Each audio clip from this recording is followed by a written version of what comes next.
Hey everybody, long time since I did a video in this series. This is something that kind of evolved into the Oakland thing. I did a tech series in November of 2017. I did two videos. I did an introduction and did a video on Windows XP, which is quite a popular video actually in terms of my videos. It's one of my top 10 most popular videos of all time. But I never did much more with the series, partially because of the circumstances of my recording changing. So I just fell out of doing it. Then I tried Oakland and all that. But I'm going to get back to the original vision of this series. I don't know how often these are going to be, but I want to do at least a couple of tech videos. I have a job that I'm working on. A repair job that I'm going to do a video on is going to be part of the series. Just like troubleshooting and diagnostic routine and whatnot for doing computer repair is what the video is going to be. But this is just kind of a reboot, if you will.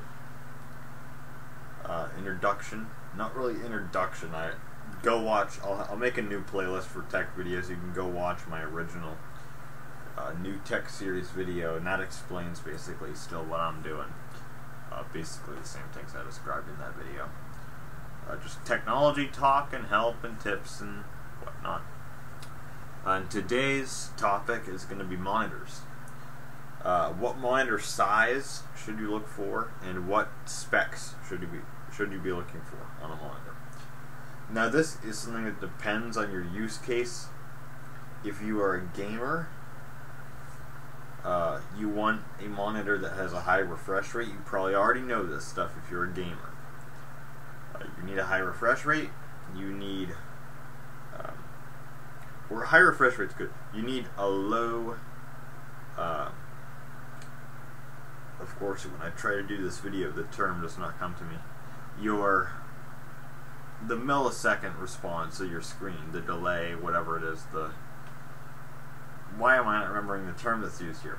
Basically, whenever you click a key on your keyboard, there is a millisecond delay between clicking the key and what happens on screen. Now, if your monitor has a low response rate in terms of milliseconds, then it's good.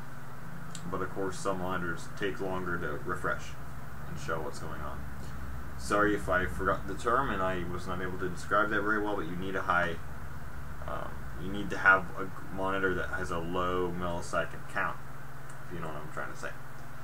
But we're mainly going to talk about size here. Now, by this point in the game, all monitors should be an IPS display, which is in-plane switching. That's what you want. You want an IPS display. There are some OLED monitors. I don't know if I'd go for an OLED monitor because you'll get burn-in if you have, depending on the manufacturer, some of them aren't so bad with burn-in, but in probably most cases actually, you'll get like on Windows, you'll get the taskbar will burn in the screen. You'll always see it there, even if you're playing a game or something, you'll see the taskbar is burnt at the bottom of the screen. Image retention is also something to look out for, basically where it does what I just described, but it goes away after a time versus burn-in, it's always there. If you have like an OLED, like a Samsung smartphone, they have the same thing. OLED screen, and you can see that it burns in the screen. Parts of the interface gets burnt in. Same with a plasma television, does the same thing. So I would not recommend OLED. OLED has very rich color and really excellent black levels, but if you can get a good IPS display, most of the time it's acceptable in terms of black level and color. I would recommend definitely IPS. A TN screen at this point is not worth getting. I'll get into some stuff with TN screens. There are some good TN screens, which TN screens are not. The main problem with TN screens is the viewing angles. So if I were to stand up, I have a computer in front of me. If I were to stand up and look down, the colors are a bit washed out now and it's distorted. But if I sit back down, it becomes normal. Now on an IPS screen, when I stood up there, it would look exactly the same in terms of color. It would look exactly the same as it did when I was sitting down. And that's one of the advantages of that. Now you also want to have an LED screen if possible, because it's less prone to degrading and it will give you a brighter and more even backlight on your screen. So you want to try and get an LED screen, and you want to try to get IPS. So that's just get up that little bit of information. All panels will degrade with time. All screens are going to degrade with time. They aren't going to look as good. Laptop screens will appear dimmer with time. All screens will appear dimmer with time, but laptops in particular. And so that's what you want to look for. Mostly, if you want an ideal monitor, IPS and LED. That's what you want. Refresh rate, for most consumers, you'll be fine with your country standard refresh rate. It differs in Europe and the States. But whatever the standard is, you should be fine with, unless you're like a gamer or something. But in terms of size, this is really something that's up to you. But there are some tips that I can give on size. Now for laptops, there's a couple categories of sizes. There's, at the lowest end, there's computers that have screens that are 10 inch to, I'd say, 12 inch. These are considered netbooks usually. Or if I'm going to talk about some Apple computers, some Macintosh computers. The MacBook Air they used to sell that was 11.6 inch. That's kind of what I'm talking about. These are very small computers, usually very light, very thin. But the screen's not very big. Now hopefully they have a good resolution to make up for. I actually do have a 11.6 inch machine. It's not a MacBook, but it is it's a Lenovo laptop ThinkPad that has a screen that is that size, and the resolution is 1366 by 768, which won't mean anything to you. But it's a high resolution, so it does look good. But it can also be kind of hard to read the text on the screen because it's a very small size. So those I would only recommend if you need the portability, because it is a bit hard to read, and in terms of multitasking, you really can't have a whole lot open. In terms of the pixels, it's a very wide display, but it's not tall enough. If you're doing any work that, like pictures or something that's tall, it's just not nearly as good. The standard laptop size is usually between 13 and a 15 inch. Again, I'll get into Apple laptops. They have a MacBook that's 13.3 inches and 15.5, or 4 rather. And then that's a pretty standard range, I'd say. The 13 is still fairly portable. That's the average size, but it's also a decent space, like for watching content. But for work, you're better off. You always want the biggest screen possible for work. It just depends on if you're willing to compromise and have a bigger laptop. I'd say go with the biggest screen if you're doing real work, but for consumers, just get like a 13-inch laptop, something in that range, 13, 14 inches. 14.1 is a good size, but the ratios have changed enough that it might not be available anymore. So just get something in that range. There are some laptops that are 17 or 18 inches, which those are huge. They're not really portable machines. They're more like, well, they are portable. They're not meant to be carried around like a regular laptop, like on a college campus or whatever. It's more of a portable workstation than anything. You just set it up in one place, use it for a while, pull it out.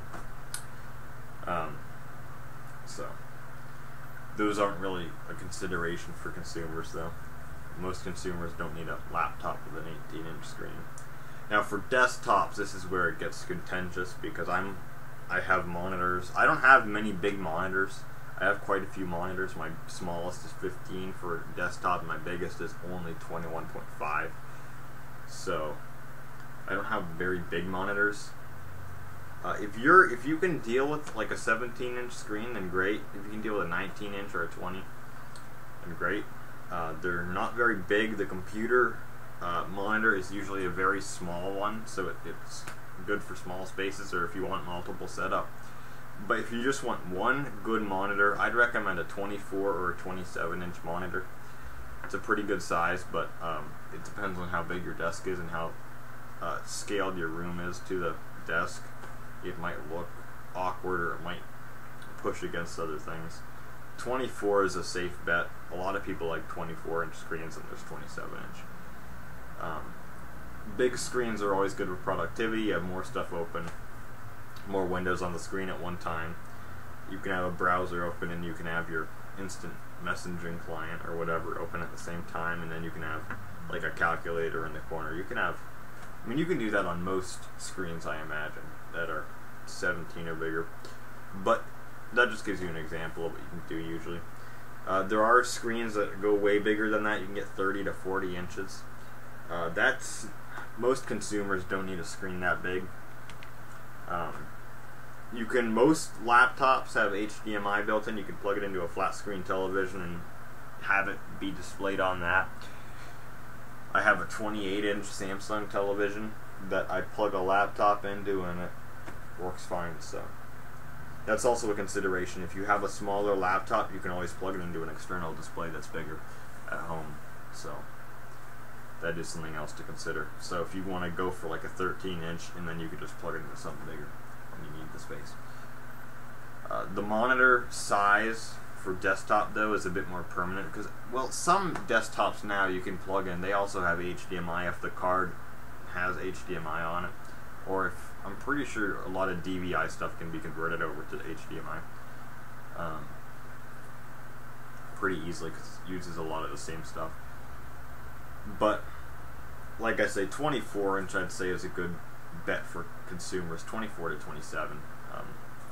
23 may still be available, and that's not really much different than 24. Whatever you can get, really, in terms of that range. Prices, I'm not a price guy. I don't know much about prices on these things, but you should be able to get a good monitor for definitely under $1,000 if you're going for a 24, no problem. 27s I'm not too sure about, but I'd say I would not go for a curved display. I would not recommend a curved display unless it's something that you really want for some reason. I would also highly advise against ultra-wide panels, ones that are really, really wide. Most times they're curved. As I mentioned earlier, a lot of work, at least from what I do and from what I've seen other people do, you need height. You need a tall screen. Of course, all screens, for the most part, 4:3 aspect ratio, 16:10. It's still wider than it is tall, but the ratio, it's not an extreme proportion. But with some of these, like I saw one that was 32:9, and that is just crazy, crazy wide, and it's not tall enough. So you need to get a 16:10. I like a lot. So, but some people like to have ultra wides because it's more immersive, but at the same time, I don't know, unless you're doing like a racing sim or something, I really don't know what you need to be immersed in. Maybe movies or something, but even then, just get a television. I'm not a huge person that watches like movies on their computer. I have televisions for that. But as I was saying, again, to reiterate what I've said a bunch of times, 24 to 27 inch. For using a television as a computer monitor, I honestly would not recommend like seriously investing into that. At least from my experience, the resolution scaling is terrible. You'll get it to where it looks really blurry and pixelated. Or you can use it at a more standard resolution like 1366 by 768. But you're not actually you're getting like maybe 13 inches worth of actual screen. It's just blown up to the bigger display. So you're not actually getting a better screen. So I'd recommend just buying a dedicated monitor in those cases. You can get monitors with built-in speakers, but they're usually not very good, so I wouldn't even recommend that. I'm trying to think of any other small things I can add about monitors. Obviously there are all-in-ones as well, like the Apple iMac, which is an excellent computer, in my opinion. I would highly recommend the iMac to consumers, if you're looking for a Mac, that is. And they have the screens built in. They have a 20, as of right now, they have a 21.5 and a 27 inch. They sadly don't have a middle option like that 24. They had a 24, a 20, and a 17. So they had a decent range for a while. Whether you like Apple or not, it's up to you. But there are also Windows all-in-ones. There's HP all-in-ones. There's Dell all-in-ones. A lot of them have them. There's some good options, but there's also some that are pretty crappy. I would not buy one. I have one. I have an HP that I got from a salvage for scrap, and it has no output. Like, there's no way if the screen dies you can't plug it into another one. So it becomes worthless unless you can replace this display. But all-in-ones are an option if you don't plan on adding anything to it. Some people like all-in-ones. I'm a fan of the design myself. Excuse me. Because in most cases, you only need one cable, which is the power cable. It's just a lot easier to set up. So that's just my little opinion here. I hope you all found this helpful. Like I said, for laptops, I'd recommend 13 to 15 inch in that range. For desktop, 24 to 27 inch. That's what I'd recommend. Like I said, IPS screen, LED screen, refresh rate if you're a gamer. Look into that, in millisecond response time. But yeah, and also one thing to consider is look into your graphics card, at least a little bit, and see what it can handle on the resolution. Because you might end up getting, if you get like a 30-inch display, it might not work if you have an older computer with like integrated graphics. It might, if it works, it might be like really, really slow if you try and do a game or something. Of course, it also just depends on what you're doing. If you're just going to be web browsing, you don't need a huge screen, but if you're going to be doing a lot of editing and stuff, it's just nice to have a big screen. On a desktop, it's nice too if you're editing video. It's nice to have a screen that's a little bit bigger than the actual video resolution, so you can have the video playing at its full resolution and also have the controls, at least some of the controls. But those are just a few things. I hope this helped you pick out a monitor. There's a lot of brands out there. There's a lot of options. I didn't even go into the brands in this video. If somebody wants, I can do a second video on what brands to get. But that's not one that I have a whole lot of experience on myself, so I'd have to get it from other sources. But I could try and aggregate that information if you wish. I'll be doing a couple more tech videos, just kind of like these help videos. I'll be doing video on digital cameras and storage devices soon. So, hope you all have enjoyed this one. Tech series is back. Like I say, don't know how often it's going to be out, but it's back.